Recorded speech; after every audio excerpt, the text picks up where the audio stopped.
नमस्कार। मैं आपके संघर्षों का साथी अनिल सिंह।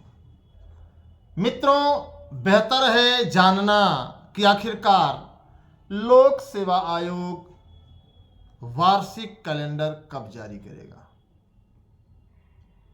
तो आज हम चर्चा इसी विषय पर करेंगे और आप सभी से अपील करेंगे, निवेदन करेंगे, अनुरोध करेंगे कि आप लोग इस वीडियो को अधिक से अधिक शेयर करें, अधिक से अधिक साथियों तक ये संदेश पहुंचना चाहिए। तो जो खबरें निकल करके आ रही हैं, 3 दिन मतलब सोमवार, मंगलवार और बुधवार, बताया यह जा रहा है कि लोक सेवा आयोग ने वार्षिक कैलेंडर जारी कर लिया है। अब देखना यह है कि क्या लोक सेवा आयोग के वार्षिक कैलेंडर में जीआईसी-एलटी, जिसको लेकर के एक बड़ी कवायद चल रही है, उसका शेड्यूल शामिल रहेगा या नहीं रहेगा। साथ ही साथ आप सभी को स्पष्ट मैं बता देना चाहता हूं मित्रों कि जीआईसी प्रवक्ता में बीएड लागू होने की जो पुष्टि है अभी स्पष्ट तो नहीं है, लेकिन समाचार पत्रों के माध्यम से यह कहा जा सकता है कि जो चीजें समाचार पत्रों में प्रकाशित हैं ये सही है। हमें यह मान करके शांत नहीं बैठना है कि प्रवक्ता में बीएड लागू नहीं किया गया है। हमें इस पर लगातार पैनी नजर बना के रखनी है और जैसे ही कैबिनेट की जो चीजें हैं, पत्र, नोटिस अगर प्राप्त होता है तो मैं आप लोगों को स्पष्ट कर दूंगा। फिलहाल अभी मैं यही मान करके चल रहा हूं कि प्रवक्ता में बीएड लागू अर्थात अनिवार्य किया जा रहा है। तीसरा प्रश्न जो बहुत बड़ा यक्ष प्रश्न है, तमाम साथियों का मानना है और कहना है कि जीआईसी-एलटी में 2 पेपर होने हैं, 2 पेपर, प्री और मेंस। तो क्या इस पेपर के पैटर्न कैसे होंगे, स्वरूप कैसा होगा, लिखित परीक्षा होगी कि वैकल्पिक परीक्षा होगी अर्थात विकल्पों द्वारा होगी। तो मैं आप सभी को बताना चाहूंगा मित्रों कि लिखित परीक्षा जो होती है वह दोष युक्त होती है। जैसे 68,500 शिक्षक भर्ती में आप लोगों ने देखा होगा कि मूल्यांकन की जो प्रक्रिया होती है वो बहुत ही खराब होती है। तो मूल्यांकन की प्रक्रिया पर भी हमें आपको थोड़ा सा सचेत रहना है और हमें आपको यह दबाव बनाना है कि वैकल्पिक व्यवस्थाएं ही अर्थात ऑप्शनल प्रश्न ही शामिल किए जाएं तो ज्यादा बेहतर होगा। अब प्रश्न यह है कि आखिरकार शिक्षा सेवा चयन आयोग ने परीक्षा की तिथियों में इतना बड़ा बदलाव क्यों कर दिया, जबकि कहना नहीं चाहिए 16 और 17 फरवरी को असिस्टेंट प्रोफेसर की परीक्षा होनी थी। पोर्टल के बारे में आप लोगों को पता है कि शिक्षा सेवा चयन आयोग का पोर्टल अभी चुस्त दुरुस्त नहीं हुआ है। तो अब ऐसे हालात में समय लगेगा, इस वजह से कुंभ आयोजन तमाम बिंदुओं को ध्यान में रखते हुए असिस्टेंट प्रोफेसर की परीक्षा अप्रैल माह में करा दी गई या वहां पहुंचा दी गई। मई और जून में आपके टीजीटी और पीजीटी की परीक्षा होनी है।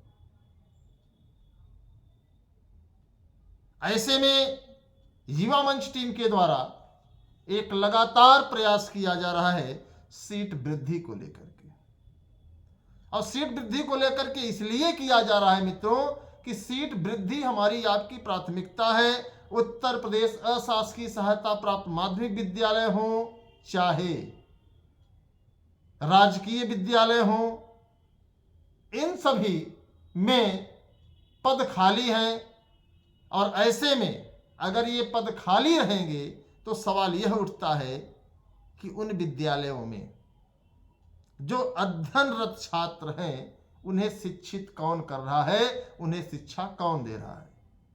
यह सवाल हमारा आपका मौलिक अधिकार है। फंडामेंटल राइट के तहत हम इस मुहिम को लेकर के मजबूती से आगे बढ़ रहे हैं। और हमारी ये नैतिक जिम्मेवारी है, आपकी नैतिक जिम्मेवारी है कि मित्रों, हमें आपको इस मुहिम में जुड़ करके अपने हक और अधिकार को लेकर के मजबूती से लड़ाई लड़नी चाहिए। और ऐसा इसलिए कि अगर हम आप शांत बैठे रहेंगे तो निश्चित तौर पर जिस तरीके से प्राथमिक विद्यालयों की दशा है, 28,000 विद्यालयों में बच्चे नहीं जाते, वहां विद्यालय में ताला लटक गया है, तो यही दशा आपके अशासकीय सहायता प्राप्त माध्यमिक विद्यालयों की और राजकीय विद्यालयों की हो जाएगी।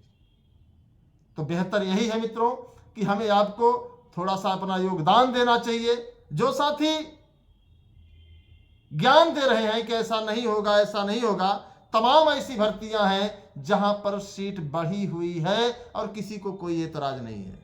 ये जो लोग कह रहे हैं कि हम कोर्ट जाएंगे, तो मैं उनको बता दूं, बच्चा कोर्ट वोट से कुछ नहीं होता। कितना जाओगे? क्योंकि जब तर्क आपका नहीं रहेगा, जब का लॉजिक नहीं रहेगा, तो आप कुछ नहीं कर पाओगे।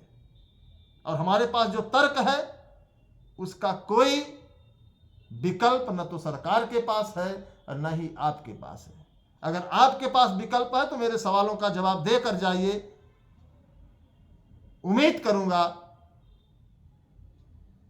कि आप मेरे सवालों का सामना नहीं कर सकते। सवाल वही है, मैंने कई बार रिपीट किया है और आज फिर मैं आप लोगों के बीच में ये कहना चाहूंगा मित्रों कि बस दिल की धड़कनों को थाम कर बैठिए। संघर्ष हमेशा जो है कुछ न कुछ लेकर के आता है। अशासकीय सहायता प्राप्त माध्यमिक विद्यालयों में अध्ययनरत छात्रों की शिक्षा दीक्षा कौन करा रहा है? क्या उन छात्रों के मौलिक अधिकारों पर सरकार कुठाराघात नहीं कर रही है? आखिर 2022 से पद रिक्त हैं, सरकार क्या कर रही है? चलिए ठीक है, सरकार के पास समस्या है कि आयोग का गठन 3 साल में नहीं हुआ, लेकिन उन बच्चों का क्या दोष था? जो बच्चे पढ़ रहे हैं उनका क्या अपराध है? क्या सरकार ने उनको शिक्षा देने के लिए किसी वैकल्पिक व्यवस्था का प्रबंध किया है कि नहीं किया है? तो निश्चित तौर पर सरकार इस पर जवाब नहीं दे पाएगी। फिर या तो सरकार कहेगी कि मैं 6 महीने में भर्ती प्रक्रिया पूरा करूंगा, या फिर विज्ञापन 2022 में इन सीटों को जोड़ करके भर्ती प्रक्रिया को मैं पूर्ण करने जा रहा हूं। अगर आप इससे इतर सोच रहे हैं तो तर्क सहित कमेंट इस वीडियो में दें, तो मैं समझूंगा कि आप थोड़े से टैलेंटेड हैं, समझदार हैं और पढ़े लिखे हैं। अगली भर्ती में बदलाव होना तय है, इसे कोई नहीं रोक सकता। जैसे कि आप लोग देख रहे हैं कि LTGIC में, GIC प्रवक्ता में, BEO में, GDC में तमाम परिवर्तन की लहर देखने को मिल रही है। जो योग्यता LTGIC की होगी वही आपकी माध्यमिक की भी होगी, जो माध्यमिक की होगी वही आपकी GIC की भी होगी। तो इन सभी के बीच में आप सभी से अपील है मित्रों कि आप सब किसी के बहकावे मत आइए। हाँ, कुछ लोग ऐसे होंगे जो अपने निजी स्वार्थ के लिए, उन बच्चों के भविष्य के लिए नहीं, अपने निजी स्वार्थ के लिए तर्क कुतर्क करते होंगे, लेकिन आपको तर्क कुतर्क नहीं करना है। आपको अपने लक्ष्य की प्राप्ति के लिए, अपने माता पिता के सपने को साकार करने के लिए, अपने आप को उनकी उम्मीदों पर खरा उतारने के लिए जरूरत है 4163, 4163 और 34,500 बराबर 38,663 पदों पर भर्ती हो। और मुझे यकीन है कि अगर आप लोगों का योगदान रहा तो इस लड़ाई को हम लोग जीत रहे हैं। बस जरूरत है इंफ्रास्ट्रक्चर्स की, जरूरत है व्यवस्था की, जो अभी हम लोगों के पास पर्याप्त नहीं है। फिलहाल मेरी कोशिश है कि याचिका पड़ेगी और हमें जीत मिलेगी। अगर आप हमारी बातों से सहमत हैं तो आप वीडियो को शेयर कर दें, लाइक कर दें। अगर आप चैनल पर नए हैं तो चैनल को सब्सक्राइब जरूर करिएगा, ताकि आपको सही और सटीक जानकारी मिले। मैंने आपसे पहले ही कहा था कि TGT PGT की परीक्षा अप्रैल में संभव नहीं दिख रही है, और चीज़ें आपके सामने आई कि नहीं आई मैंने आपको बताया भी था। क्यों बताया था? ताकि आप लोग इसको जानते रहिए, बाद में ये मत कहिए कि आपने मुझे बताया नहीं था।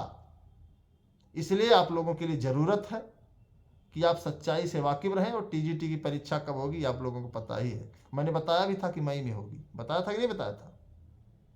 तो बस इसी के साथ सभी दोस्तों को नमस्कार। उम्मीद करता हूं कि आप लोग स्वस्थ मस्त रहेंगे और मेहनत करिए, सहयोग करिए, अपने अधिकारों के लिए लड़ते रहिए। जय हिंद।